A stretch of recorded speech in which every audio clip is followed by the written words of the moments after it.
You're listening to the Trailblazers Podcast, episode 76, with Jennefer Witter.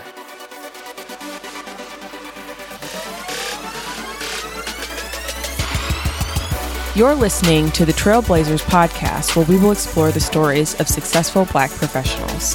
Join us as we highlight the knowledge, resources, and tools of these accomplished trailblazers to help provide the know-how, confidence, and motivation you need to blaze your trail.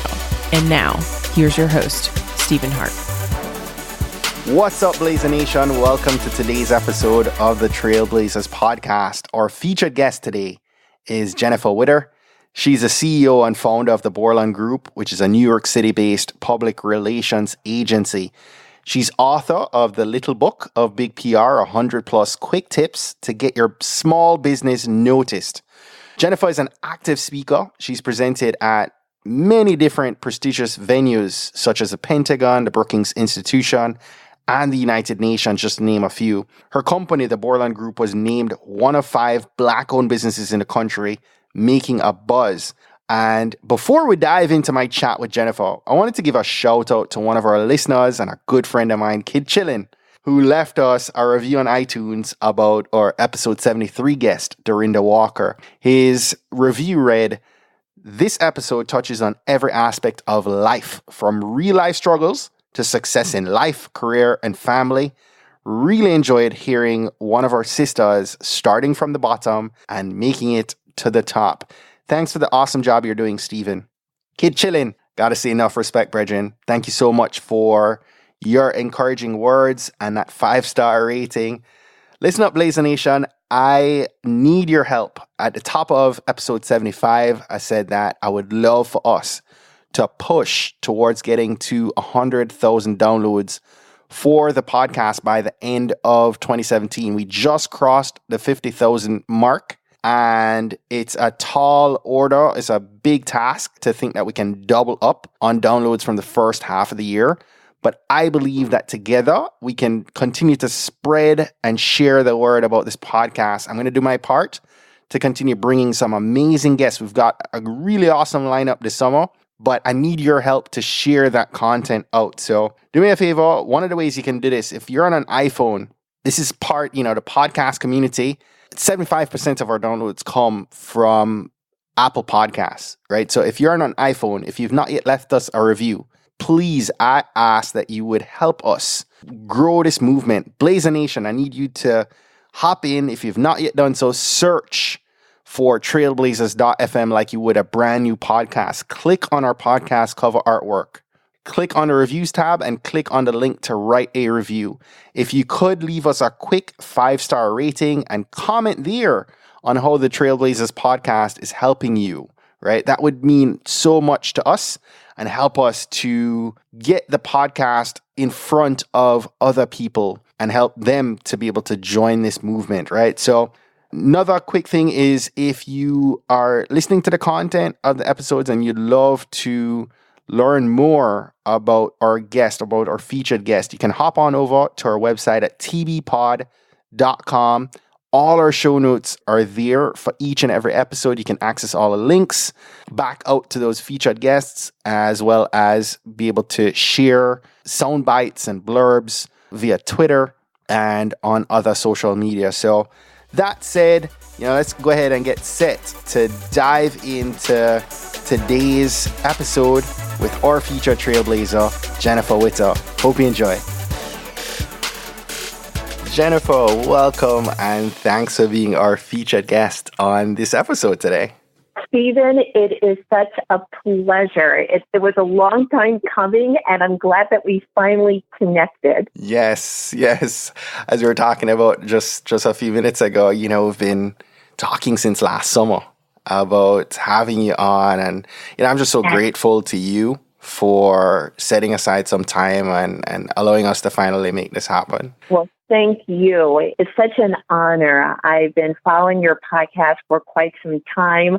I see the quality of work that you do. You have such interesting guests. So actually, I should be reversing this and thanking you for having me on your program. So it's a mutual thank you. How is that? Absolutely. I'm all for gratitude. It's something that I hold near and dear to my heart every I day. agree. You know, I wake up, I feel blessed and grateful.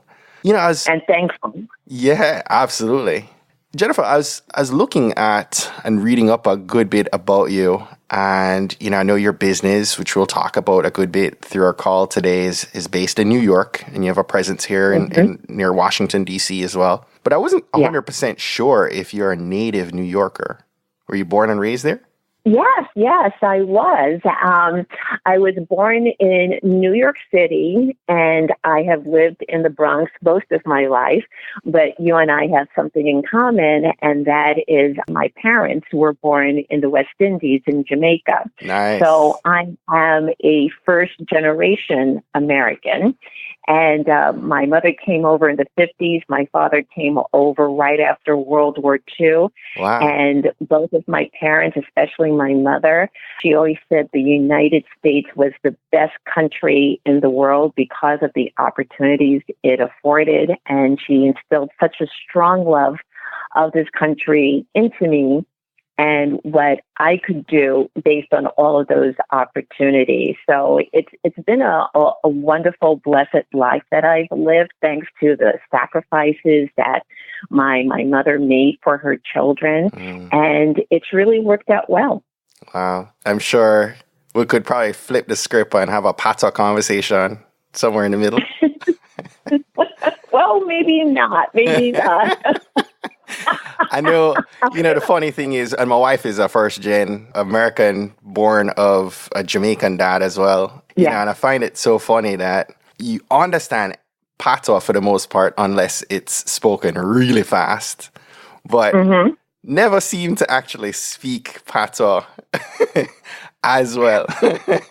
Well, I've never spoken it, and Really? It's funny talking about voice. When I was growing up, a lot of people said, I can't believe you're from the Bronx because I don't have what's considered a Bronx accent. Right. And it was like, no, I was born and raised in the Bronx. And because I'm around West Indians all the time, I could understand the thickest accent. Yeah. And I'll never forget, my uncle was speaking to me, and there were a couple of Americans there. And when he went away, they said, was he speaking English? And he was as clear as a bell to me. And they were like, he must be speaking another language. Yeah, Leila, anytime I start talking in patois to my daughter, she looks at me funny and kind of chuckles and like, Daddy, what are you saying? Your wife is probably just listening for her name. What is he saying, honey? So was there any part of your childhood and growing up in New York that you'd say prepared you for being the businesswoman that you find you are today? That's a good question. And it goes back to my mother, because my parents divorced when I was very young. I was 5 years old. And my mother always said that with a divorce, my father got the house and she got $2 million. And the $2 million she was referring to was my sibling and myself. That's right. And it was, yes, you know how mothers are, especially West Indian. She couldn't care less about any other thing, the materialistic things. She was just like, go ahead, take it. But the fact remained that we had a reduced living environment as a result. We went from a neighborhood where I would play on the streets like hopscotch and stickball, and everybody knew everybody else. And we went into an apartment building. And I still remember the day that we moved out. It was like the 1960s.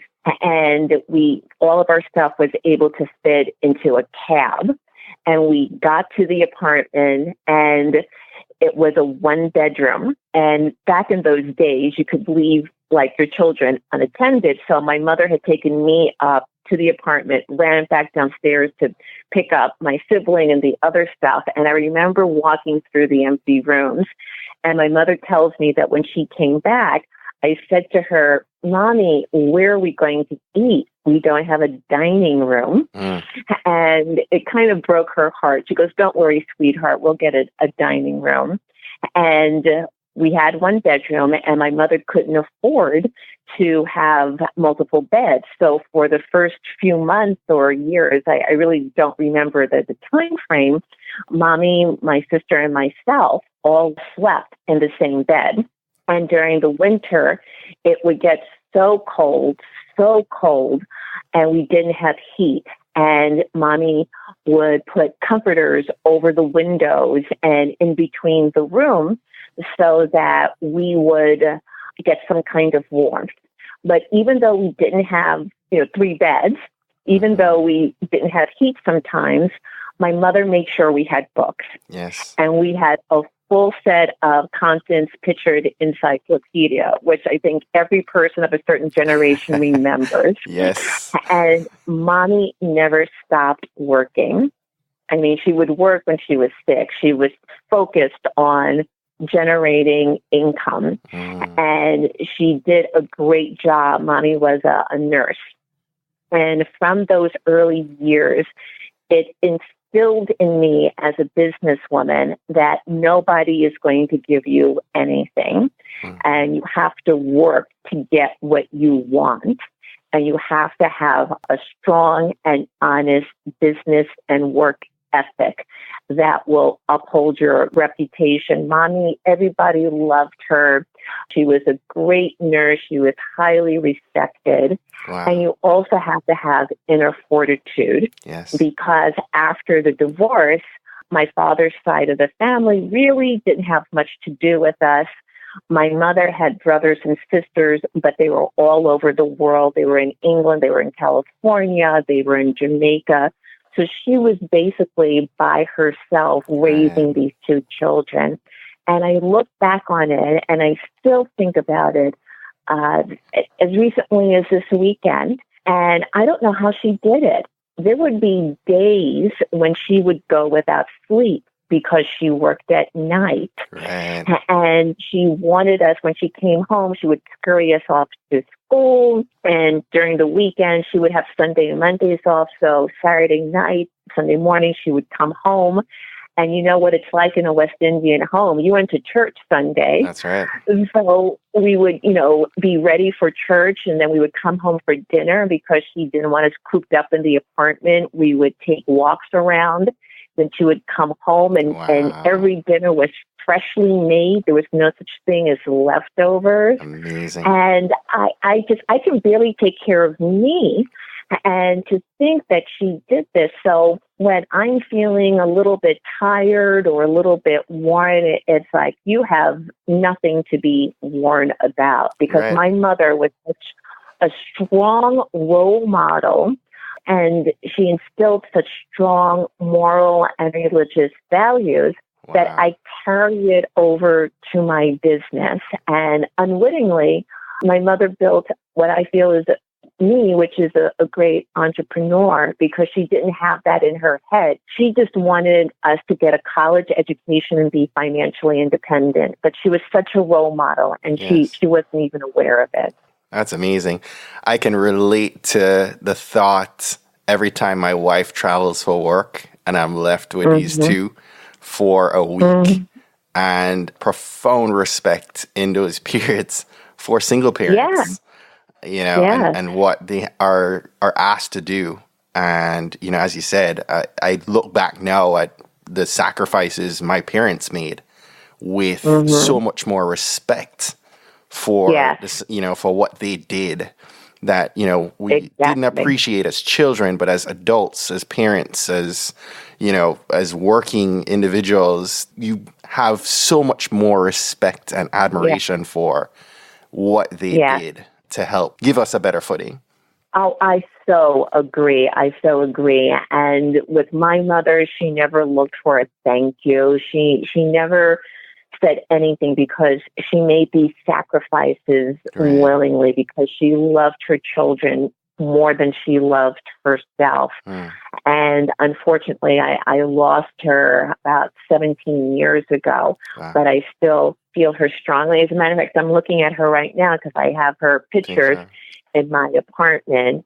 Well, listening to you, Jennefer, you I didn't lose her. You know, she's still living no, on through you right now, and I know. yeah, I that's have a awesome. guardian angel, and I know that I'll be reunited with her one day when I go to the next plane A- of life. Amen. No hurry, but I know that she'll be there waiting for me. And as a matter of fact, that's how I named my company, because my mother, after I graduated from college, she went back to her maiden name, and her maiden name was Borland. Oh wow, And so I named the company the Borland Group to memorialize her. wow, that's awesome. Thanks for sharing that. Oh, you're welcome. So we're going to be talking a little bit about PR, which for our Mhm. younger listeners stands for public relations. And I've encountered so many people as a marketer who misunderstand the discipline and of PR, and Mhm. some who think that it involves just press releases.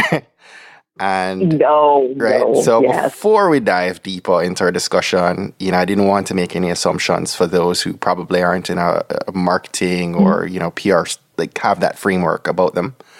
Could you describe the concept of public relations for those listening, and maybe expand from there on explaining who actually needs it the most? Sure. Public relations is so nebulous. And if you were to ask 30 PR professionals, you probably would get 30 different answers. Mm-hmm. And the discipline has changed so much over the years, because I've been in public relations since the early 1980s. Wow. The way that I define PR is basically what my company does, which is to raise awareness of yourself, your products, your services to your target audiences using a variety of public relations tools. And those tools can be anything from media relations, which involves getting stories out there in print, broadcast online. Yes, writing, but not just press releases. It's writing articles. It is writing white papers, positioning, which is basically how do you position your company that will define and differentiate you from your competition. Social media, which is something that did not even exist when I started. And 10 years ago, it was just emerging, and now it has become such a strong communication channel. And within it, the different platforms from Facebook to LinkedIn to Twitter to Snapchat, looking at which one of those platforms works best for the client. The ones that need public relations, I've said this to many people, is that nobody will know how great you are until you tell them. Mm-hmm. And in this highly competitive world, you need to go out there. And my phrase is to get your unfair share of attention. When I started my business 14 years ago, I never did any networking, never did anything like that, because those were the glory days. Business just fell into our lap. But around 2006, 2007, at the time I was focused in on real estate. And before I started my company, I was a vice president at Ketchum Public Relations, and I had started a sub-practice there that focused on technology. Wow. And it burst messily for those who remember those days. Yeah. And I began to see in real estate what I had been seeing in technology.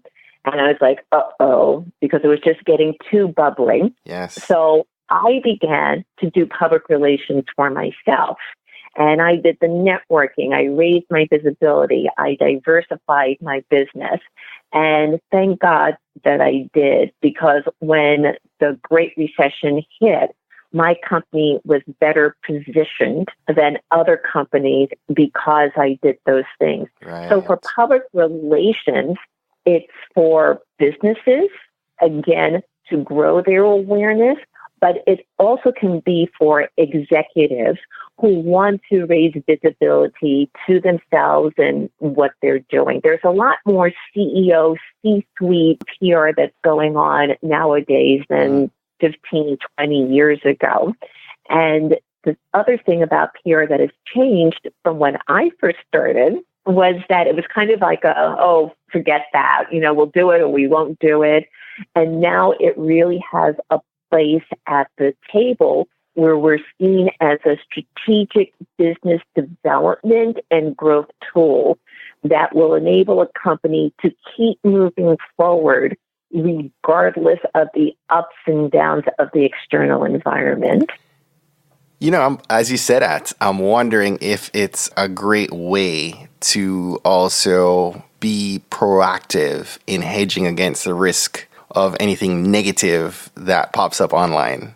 With online, as you mentioned a minute ago, social media was nothing 10 years ago. Mm-hmm. The development of video technology wasn't what it was back then. Wasn't there 10 years ago, right? Like it is today, with live and someone just being able to voice anything they feel like saying about you at any given moment in time.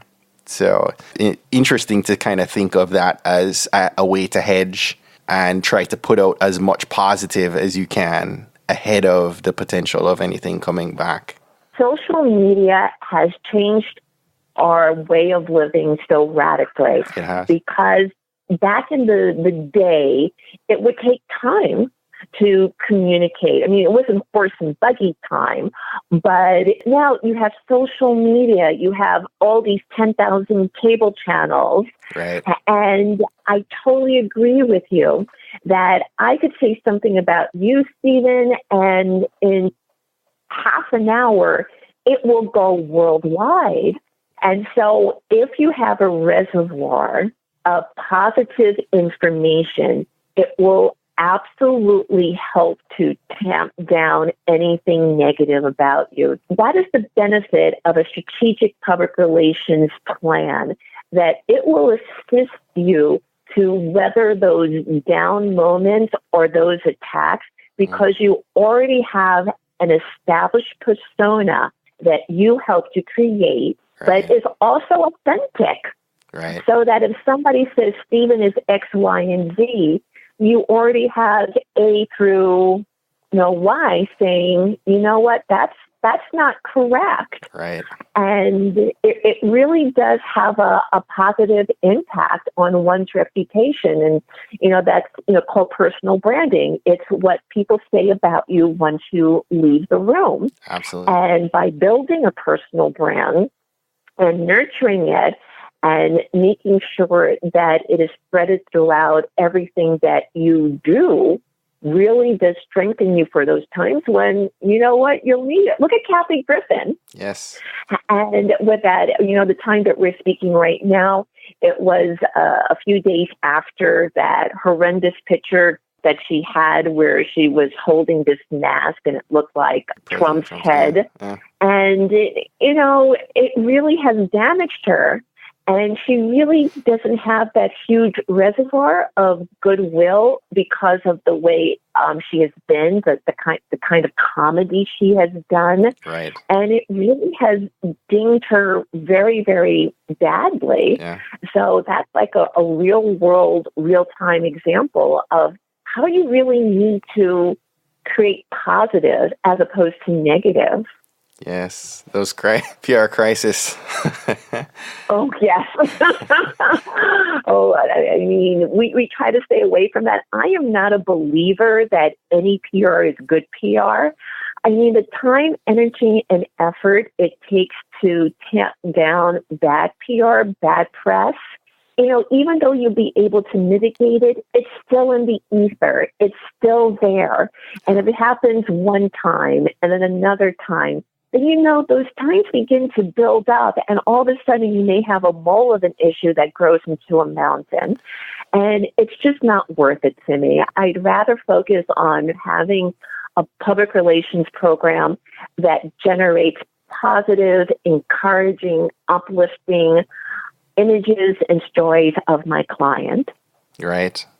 As you're saying that, is reputation management a part of that plan for the Borland Group? Because we're talking about we're encouraging folks to develop and create what they want to be their PR, that story that they want told about them. But all too often I find that people don't have a plan in place to ensure they're aware when they're mentioned in a negative light? Yes, definitely. And with every client that I have, we always put in tactics that will assist them in building their brand and having a reputation that we want them to have. Correct. And by that, I mean, again, going forward and having a very strong business acumen. Maybe they have a strong relationship with a nonprofit. We highlight that as well. If they are doing a speaking engagement at a high-level conference, we will promote that as well. It's pulling all these different aspects of the universe of their business lives to create, again, a genuine, authentic persona that is truly them and is able to communicate to their audiences the objective of their business, of their thrust, of their goals. Right. So let's unpack that a little bit more, right? I'd love to maybe have you share some wisdom with our Blazer Nation and guide us through how we can actually begin to use PR as a business growth tool. Well, I would say one of the first things is to acknowledge that you need public relations. Mm-hmm. And, for some companies, they come very early to me. When I say early, is that they're just starting up. Right. And what I tell them is, wait, build up your company, because early stage, it can be very difficult. Sometimes mistakes are made. You want to spend time getting the wrinkles out and making some money and being a little bit more established. So I would say within the first couple of years, just focus on growing the business, saving some money, and building a reputation. Then with public relations itself, for those who need it, I say to them, okay, let's sit down. And for every potential client I have, I meet with them and we have a long discussion. What are you looking for public relations to do? What is your objective? What about your competition? What are they doing? What are your plans? And I always ask for a copy of their business program. The reason being is that public relations alone will not forward your objective. It is a tactic within your business plan that will complement the goal and help you to achieve it. So when people come up to me and say, I'm just doing public relations and I want PR to generate X amount of dollars, and I will say to them, PR alone cannot do it. If they come back to me and say, well, we want to do it and it's going to be like that, then I walk away because it's not going to be a good relationship. So it's no overnight or a quick fix. No, right? No. This takes time. And I tell them that as well.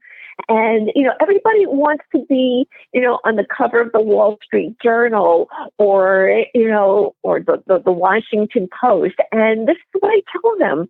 Yes, I can appreciate why you want to be on the cover of these established publications, but is that where your audience is? Right. Are they reading the Washington Business Journal over the Washington Post? Are they more influenced by WTOP radio than any other outlet? So it really is sitting down and explaining. First of all, I put together a program for anyone who's working with a public relations agency or consultant. There has to be a program. It is a roadmap of where you're going. Right. And with that program, it should be an objective, strategy, tactics, and as much measurement as possible. Yes. It embarrasses me when I hear of people working with companies when they don't have a PR program, and then they get into the proposal, they have this relationship, and their needs are unmet. They don't understand. So when you put together a program, before you start, you're on the same page. Because sometimes it's like a game of telephone. Like you say this to me, Stephen, and then I write that. And you're saying, I didn't say that. Right. So at least we're working together on the same page. And then with the tactics, I don't do cookie cutter plans. For example, I just, finished working on a plan for an association down in the DC area, and it's all about employee branding, employee engagement.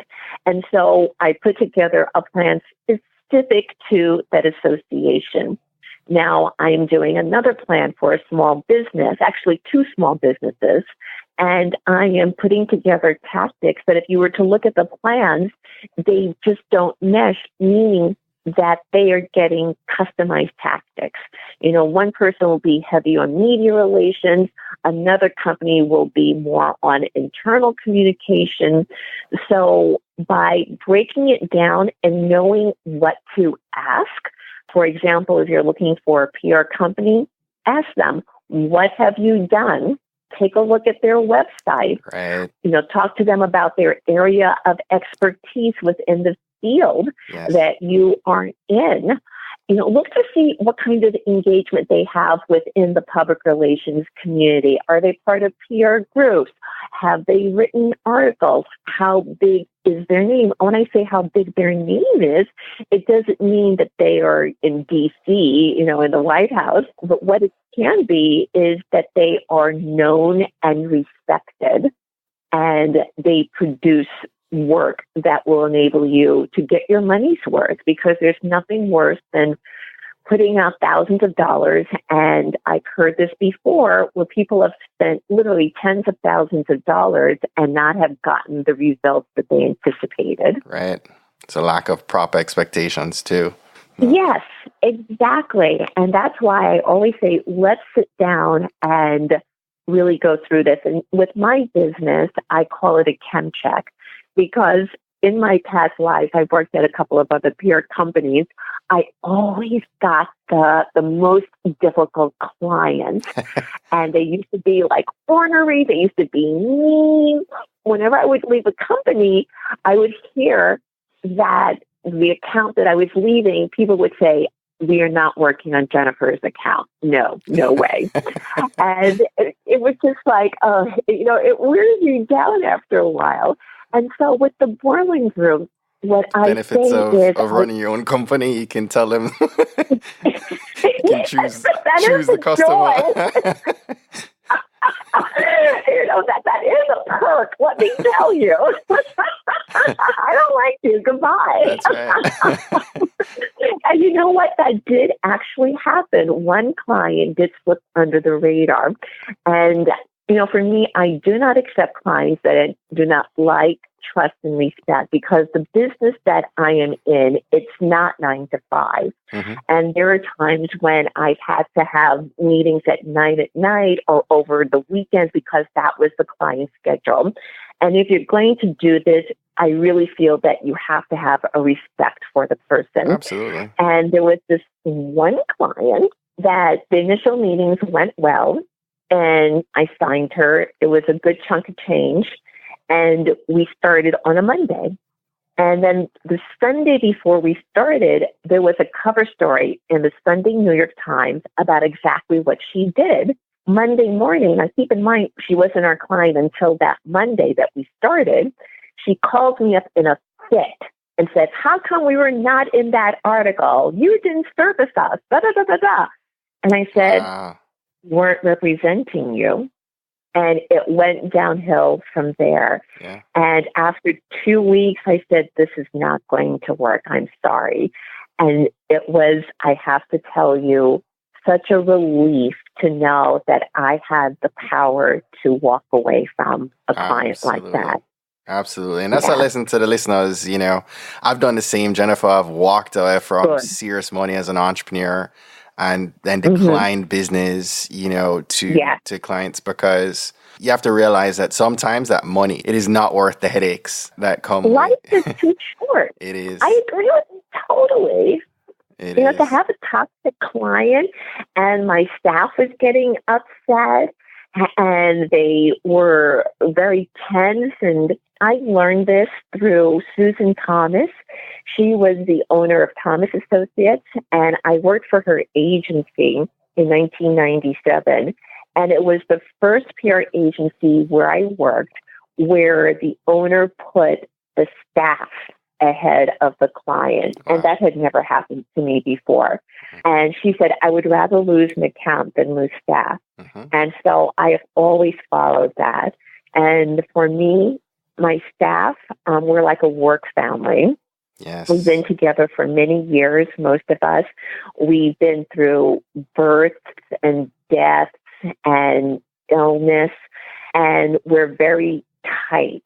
And if they're not happy, I'm not happy. Right. And so they know that I put them first. And I tell the clients that as well, because they have to treat my staff the way they treat me. That's good stuff. I mean, that's a good culture to have in place. I'm sure that has been rewarding many times over, right? It has been. We are tremendously loyal to each other. And I'll give you an example. I had come home one day. It was early in the morning. I had gone out exercising, and I had all these phone calls from my sister. And I called her back, and I said, what is it? And she said, Daddy died. And I was like, what? And then she said, he's on life support. And the long and short of it was that he did die. And then the ambulance, the EMTs brought him back to life. Wow. And he was in the hospital on life support. And she goes, we have to figure out whether or not to take him off. And I was like, I can't begin to tell you how distressing it was. And that day I had all these appointments. So I threw on some clothes and, reached out to my staff, and I just emailed them. I said, alerted them to the situation and just ran off. And every one of them said, don't worry about it. We will run the company. Wow. And that's what they did. I mean, not even a blink of an eye, not even anything. They just pulled together and they took the burden of the company off me. And when I was burying my father, every one of them came to the service. I didn't even ask them. And some of them had to travel far. They came with their spouses. Wow. And they sat through the service. And so when you have that, you don't give it up. And we are so loyal to each other that it truly is one of the strongest bonds that I cherish. Wow. Jennefer, at some point, at one point, you were doing this by yourself before being able to scale.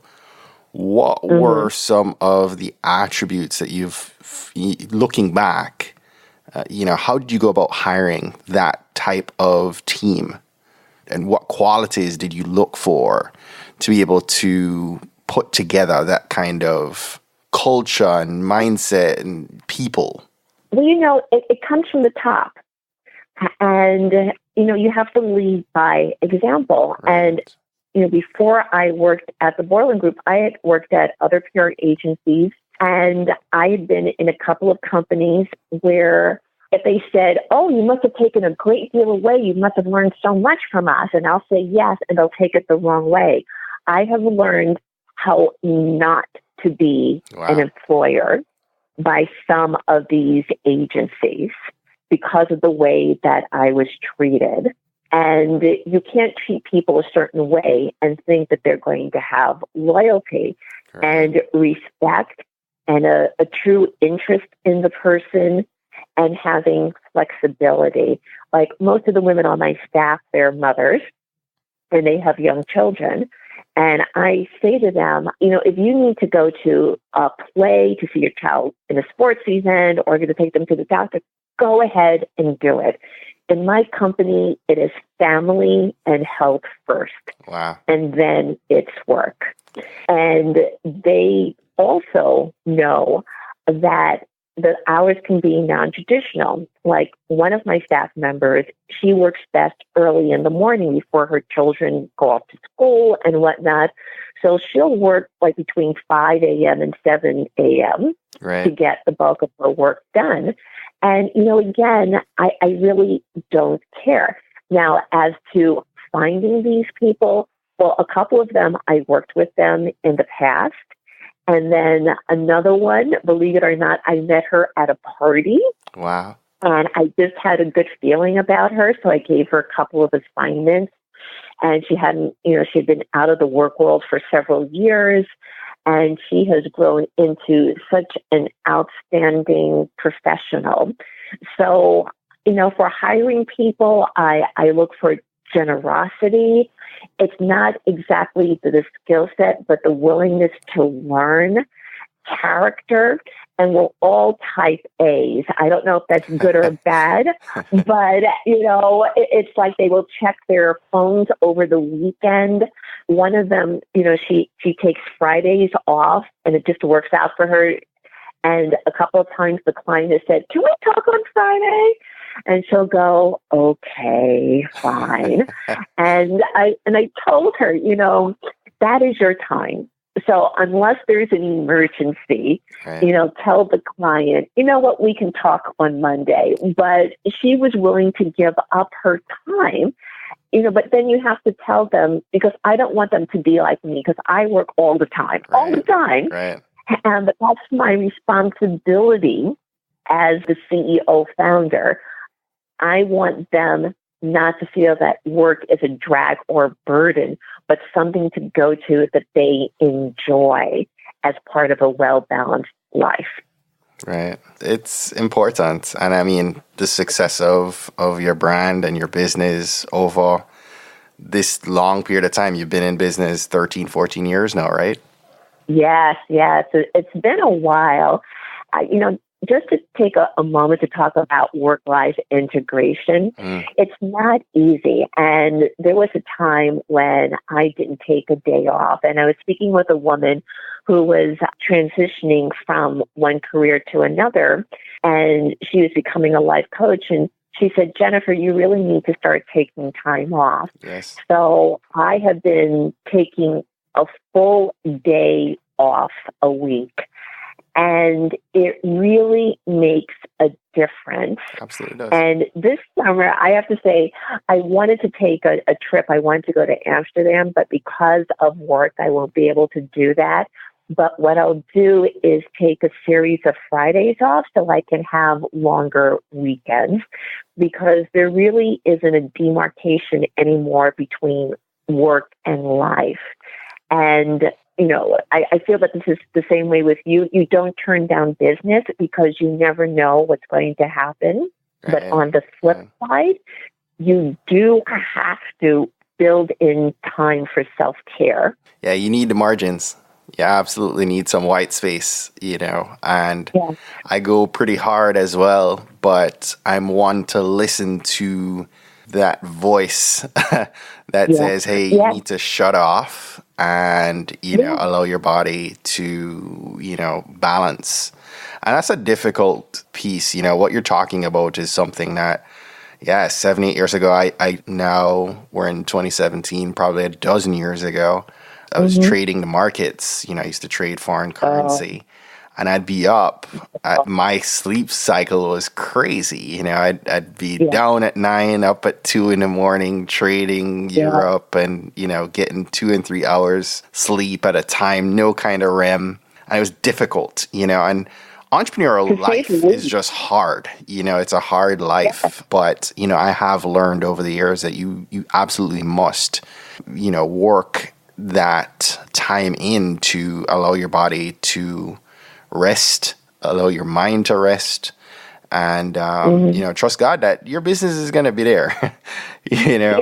But I encourage you, to find that time to enjoy some of the success that you're having as well, and find that time for that vacation. I couldn't agree more. I did a speaking engagement a couple of days ago, and it was in the Wall Street area. And I was leaving the venue, and it was about 9:00 at night. And I saw a man come out, and he paid this guy on a bicycle. And basically, he was a deliveryman, and he was delivering the guy his dinner. And the guy was just walking back into his office building at 9 at night. And that he was going to be there for hours and hours and hours. And I looked at that, and I said, I'm glad I'm not you. Right. I'm sure, I hope he enjoys it. But like you, I've been on those cycles. There was one period at an agency where I wasn't getting home until 11 at night. And then I was leaving for work at 6 in the morning. And the only thing that got me up in the morning was the fact that I would be able to sleep on the bus for an hour before I got to work. And that's not life at all, because time is like water through fingers, and we're already mid-year. I mean, it just felt like it was Christmas just the other day. And at the end of our lives, we're not going to say, I got that plan out. We're going to say, I spent a wonderful afternoon with my son singing happy birthday. That's right. Or we went on a picnic together. That's what matters. Yes. So true. Mm-hmm. So true. Yeah. Jennefer, It took a long time for me to learn that. So how do you remain hungry and focused on reaching higher heights with the Borland Group today, right? Like, what's still driving you to push for more? I am naturally competitive, and I always pushed myself from the time I was in school, whether I was, working for others. And the joy of this business, public relations, that it's always changing. It's always something new. And yes, I've been in public relations for 3 decades, but the experience that I've had, the industries that I've been involved in, it has been from high tech to interior design to cybersecurity. Wow. And that there is so much interesting things going out there, and the work environment has changed so much. And with the advent of social media and all the emerging technologies, and also because I needed a point to keep things fresh, which is one of the reasons why I expanded to the DC area, because I wanted to get fresh ideas, meet different people, get exposed to different things. And I'm so glad that I did. And, I traveled back and forth. I'll be in D.C. in a couple of days. We're doing this while I'm in New York. But it just keeps the company constantly evolving and never staying static. And the enthusiasm of my staff and myself about what we're doing and how we're doing it, and doing new things like the boot camp that we're doing tomorrow is the first time we're doing one, and we organize it. I'm working with another PR company for it. It's exciting. And I think that if you can't find excitement in what you do, then perhaps it's a sign that you need to do something else. Yes.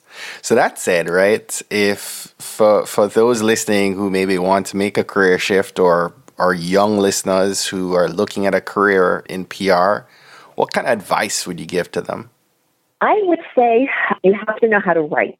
That is the basis of public relations. I would also say that they should get internships.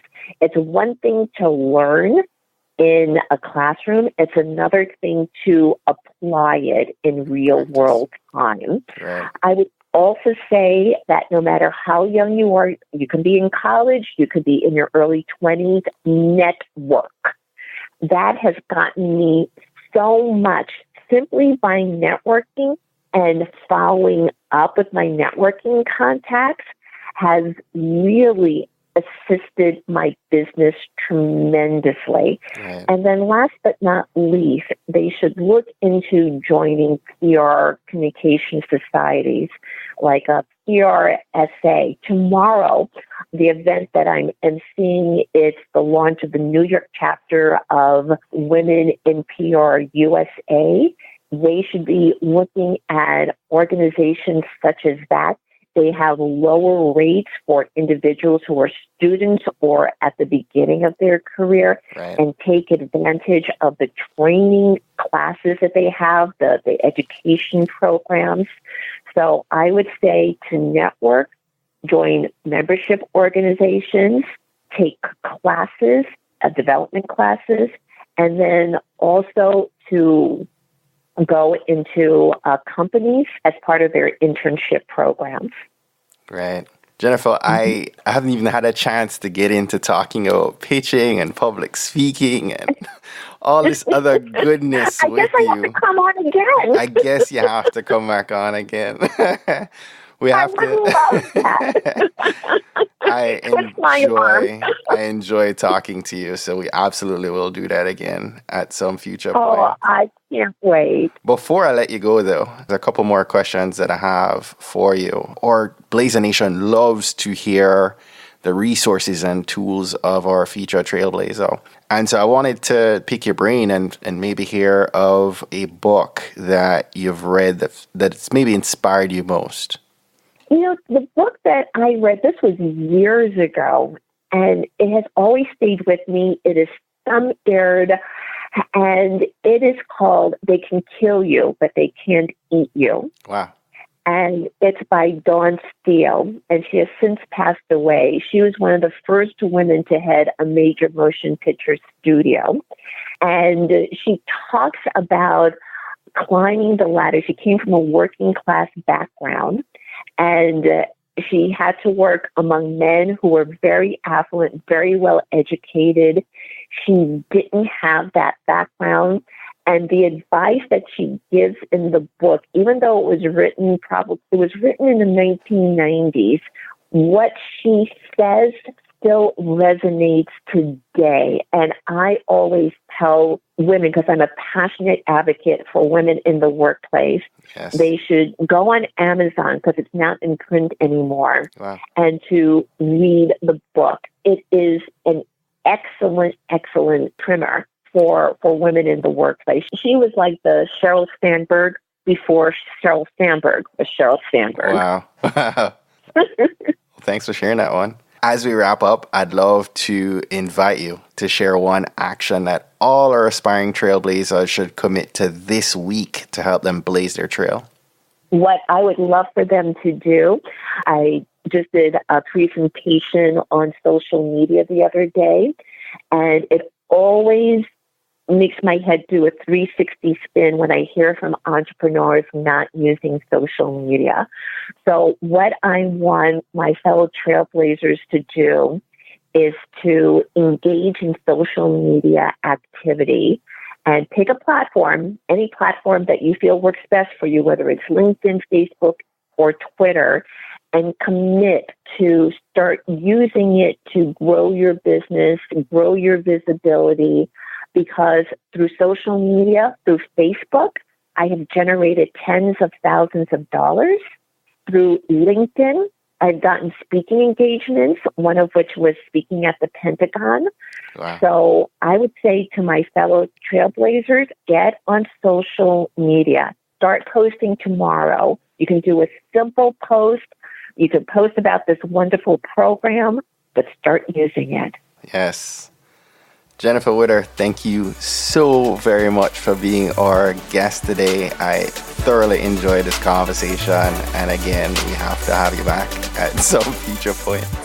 I would love it. And thank you, Stephen. Again, it's such an honor for me to be among the many high-level, interesting guests that you've had on. So from my heart, thank you so much. I really appreciate this. Thank you. Well, that's it for today. Thanks again for listening to this episode of the Trailblazers podcast. I'll be posting links to all of today's book recommendations and links mentioned on our show notes page at tbpod.com. If today was your first time listening to the Trailblazers podcast, I just want to extend a warm Trailblazers welcome to you. We're so happy to have you here, and we encourage you to go ahead and hit that subscribe button in your favorite podcast app. Go ahead and browse through some of our past episodes to keep the knowledge flowing. If you're a fan of the podcast and today's content, and you're maybe already subscribed to the podcast, please continue to share and invite your friends, your family, your colleagues to listen to an episode that you think might impact them most. We believe that someone listening to these inspiring stories will be moved to make significant changes that will have generational impact for many others, both now and well into the future. Don't miss next week's episode. New episodes are released each and every Monday by about 5 a.m. Eastern. Trailblazers, jump off this podcast today. Go find a way to rise above, go way beyond, and keep blazing your trail. Cheers.